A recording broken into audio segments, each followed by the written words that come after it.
In 11.4, we're going to move into geometry in 3 dimensions. Most of what we've been doing prior to now has been 2-dimensional geometry, plane geometry. And so we're going to start with some vocabulary. A simple closed surface has one interior, which is hollow or empty, and one exterior with no holes. So we're imagining something like a beach ball, right? It's hollow on the inside. Most balls that you have would fit into this category, mostly speaking. But like a bouncy ball wouldn't, because bouncy balls are solid. Okay? They're not hollow. A solid, then, is the set of all points on the surface as well as the interior points. So if it's filled in, that's considered a solid. One of the shapes that we see come to play a lot are spheres. So a sphere is the set of all points that are a certain distance away from a single point called the center. The distance from the center to the sphere is the radius.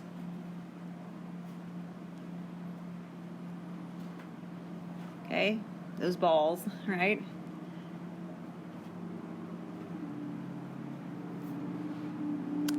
Another common description, although the language is not maybe quite as familiar, is polyhedron. So polyhedron is plural for polyhedra. So it's almost like polygon, right? Polygon, though, is 2-dimensional. Polyhedra or polyhedron are 3-dimensional objects. It's a simple closed surface, but it has sides that are shaped like polygons. So you want to imagine things like a box, like a shoebox if it were perfectly done, right? Not like with the lip on it and everything, but a box. It's hollow on the inside, but the sides are squares or maybe rectangles. A soccer ball actually fits into this description. Some of your other balls probably do too, but a soccer ball is actually pieced together with, tell me if I'm wrong, but I think it's hexagons and pentagons. Is that true? Do you have any soccer players here? Levi's telling me I'm right. So yeah, so it's actually, it fills in so nicely that we call it a ball, but the actual pieces that are sewn together are actually flat pieces. We call the sides, these flat pieces, faces. The corners or the vertices of the polyhedron faces are called, the plural of vertex are called the vertices of the polyhedron. And then the sides of the polygon faces are called the edges. So we've got some pictures. Are the pictures on your paper? Excellent. And we're going to decide yeses or nos on whether or not these fit that description of polyhedron.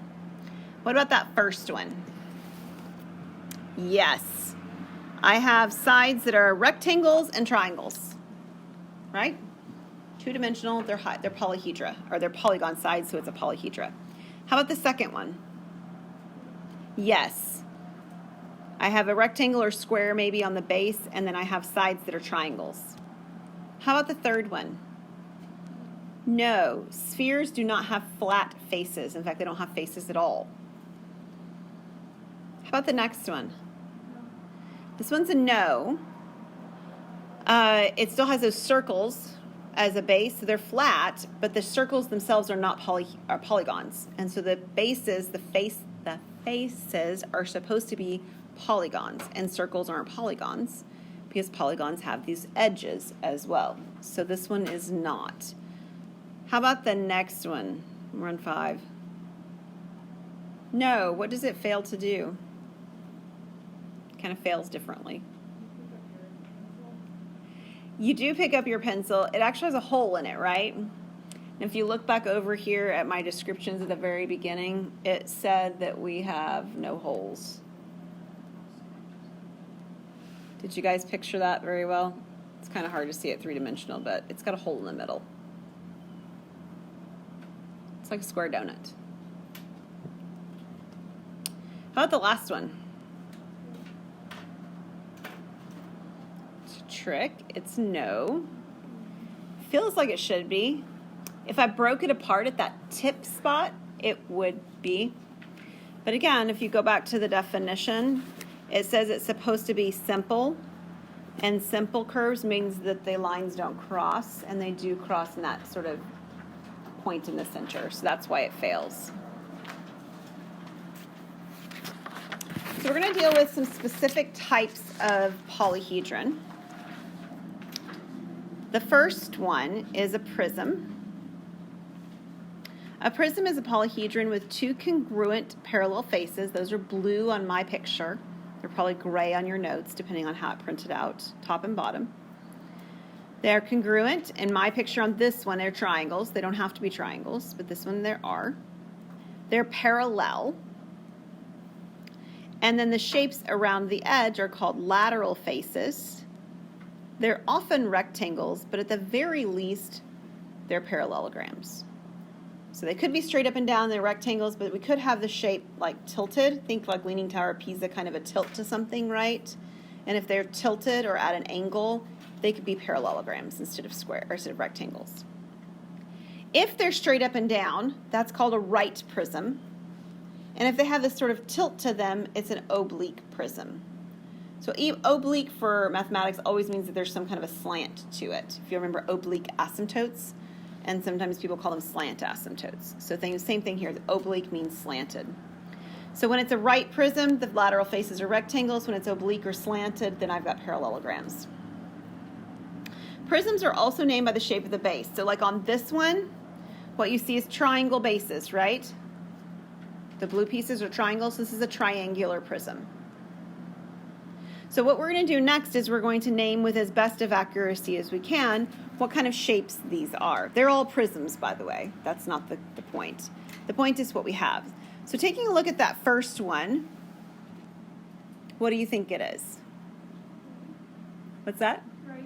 It's right. It looks like we've got it straight up and down. So it's a right. Anything else? Remember over here I said we talked about these as triangular. What's this one? It's square. That's what it looks like, right? That the bases, top and bottom, are squares. So it's a right square. If you weren't for sure it's square, it's at least rectangular. Right square prism. What do you think about the second one? It's oblique.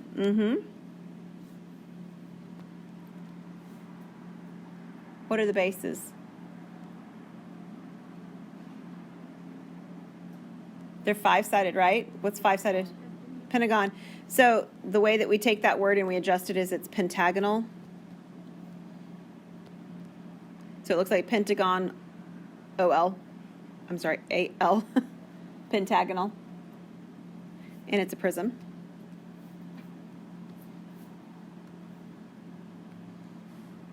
How about the third one?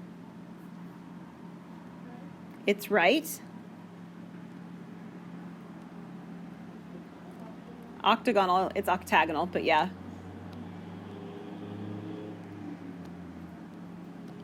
And it's still a prism. How about that last one? It is an oblique. Triangular. Prism. I think you guys got the hang of it. You can impress all your friends this weekend. Yeah, Emily. So it's just if we don't add the AL at the end of it, is it not the same thing? I would view it as a spelling error, a grammatical error. They should have AL. It's just more like when you change verb tenses and things like that in English, the English teacher would mark your paper and they may or may not take off depending on what the point is of the assignment. It's kind of like that. Okay. Yeah. All right, so these are prisms. Our next shape that we're going to look at is a pyramid. A pyramid is a polyhedron determined by a polygonal face called the base and a point called the apex.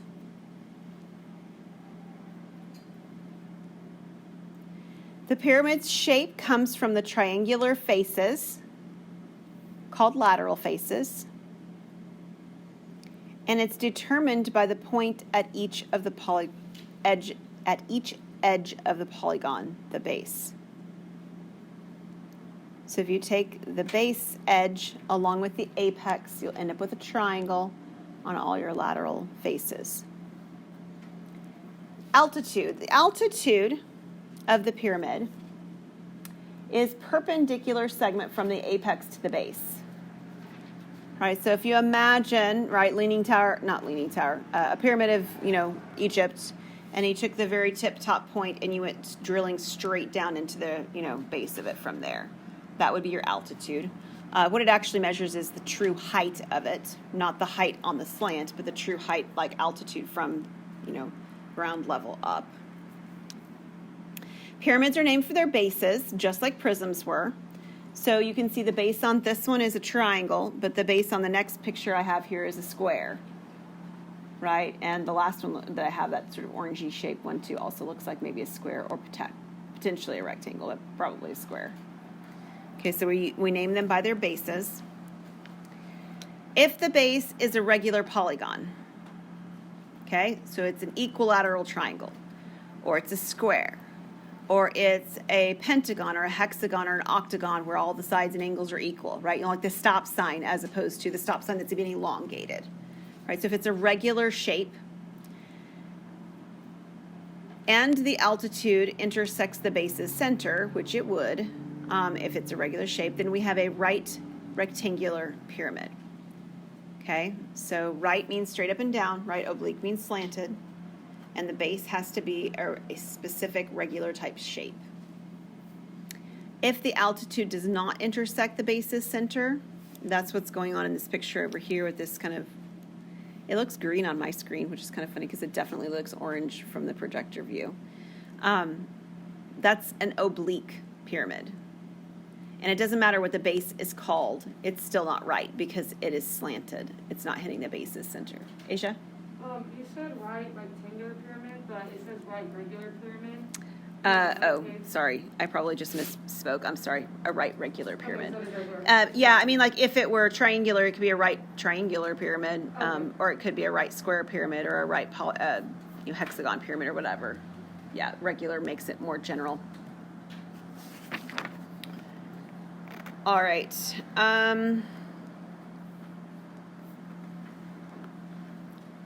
Some tips for drawing. How many of you would consider yourself to be a decent artist? Oh, come on. None of you? None of you really? I don't draw super well myself. I got a couple of you. Good. So this might help for those of us who maybe find ourselves not quite in that category. Tips to drawing in 3D. Draw the base first. So if there's one base on the bottom, like a pyramid, draw that one. If there's two bases, one on top and one on bottom for a prism, draw them both. The second one is to draw parallel vertical segments of equal length. So if you're doing a prism, they're parallel. If you're doing a pyramid, then they're going to not be parallel. They'll hit the apex at the top. And then to connect the endpoints of the segment. So as you're drawing some of these, that might help as you're trying to keep them straight, is start with the bases and then worry about parallel or apex to make your shape figure out. So a little bit more 3D vocabulary, yeah. A convex polyhedron. Convex, we've seen that word before when we talked about it in 2 dimensions. A polyhedron where any segment connecting 2 points is in the interior of the polyhedron is inside the polyhedron. Okay, so it's just like what you would imagine sort of an extension of the definition of convex would be, right? So we can't have any divots. There's no holes. If you were to walk over the shape, like if the shape were big enough to walk on, you wouldn't have an uneven surface and kind of find yourself sinking into the shape. No caves. So looking at these 3 shapes, which of the following are convex? The second one is convex. And the third one. The first one is not convex. Because what you see is this piece right here jutting into the shape. Do you see that? You can see the mirrored image part like this. It's almost like you had, a shoebox that somehow collapsed in at an angle. So that would be not convex. Now, fitting with the description, what it's actually saying is that we could actually join, and I can just do the endpoints here for argument's sake.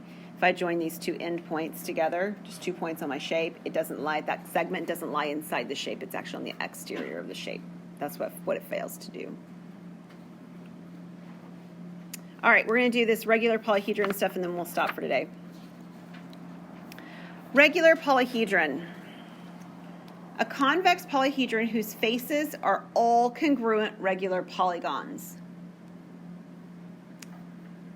Each vertex of a regular polyhedron has the same number of edges. There are only 5 of them. There are 5 regular polyhedron, and these are them at the bottom. The 5 regular solid polyhedra are called Platonic solids. And I won't go through this because we'll pick up here next time, but I'm just going to flip over real quick. You can actually see there's a chart on the next page telling you the names of each of them with its image on the other side. So let me just talk about the first one before we pause. Tetrahedron is the one that looks like it's got it's got the triangles in it, right? It's 4 triangles all stuck together. That's a tetrahedron. And you can see from this chart as well, it tells you how many faces it has, namely 4. It tells you the shape of the face. It's an equilateral triangle. And then each of the vertices actually tells you how many faces meet there. There are 3 faces meeting at each vertice. So we'll talk a little bit more about this table next time and finish section 4 up so that we will have a test still next Wednesday. Okay?